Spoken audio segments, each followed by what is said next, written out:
want to bring about a product, what advice can you give them for bringing our products to ideas to market through crowdfunding? Certainly. So I really believe in Rob's approach of making things really practical. So this is the kind of stuff you can write down and hope it's not too nitty gritty. Get a mailing list together before you do your campaign, which is to say get verbal commitments before you try and get people to actually take out their credit cards.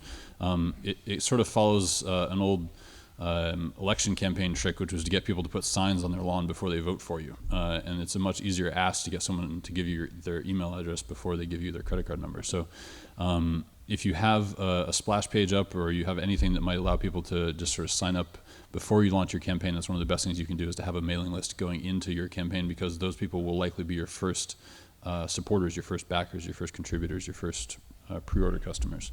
That's one of the most practical things.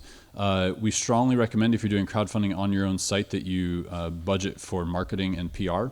If you have a good friend who's going to do that for you, that's great. If you have a firm that might be willing to support you in that, either pro bono or at a discounted rate or just at a full rate, that's a really good use of your money and time, is to find someone who's going to help you solve the marketing challenge. Crowdfunding isn't really a fundraising challenge, it's a marketing challenge. It's how do I get eyeballs to a page, convert those eyeballs into customers, and make sure that I'm doing all of that as efficiently as possible. And so you can kind of imagine that equation, sort of number of visitors, conversion rate, price point equals the amount of money that you actually raise. And so you're trying to optimize that entire continuum, get as many eyeballs, which is really a marketing problem. How do you get good PR? That's through knowing the reporters in your beat. If you have a really interesting hardware product, who's the reporters that cover that at each of the big blogs, maybe print journalism as well, maybe television.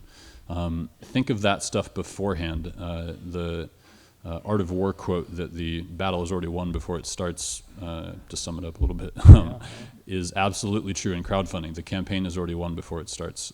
You either have done the preparation or you haven't. You cannot start that preparation when the campaign goes live. You start it 2 months in advance usually. So if you're thinking of a crowdfunding campaign, don't think in anything less than, if you're thinking about it now, you're not really going to start that campaign live on the internet until about 2 months from now.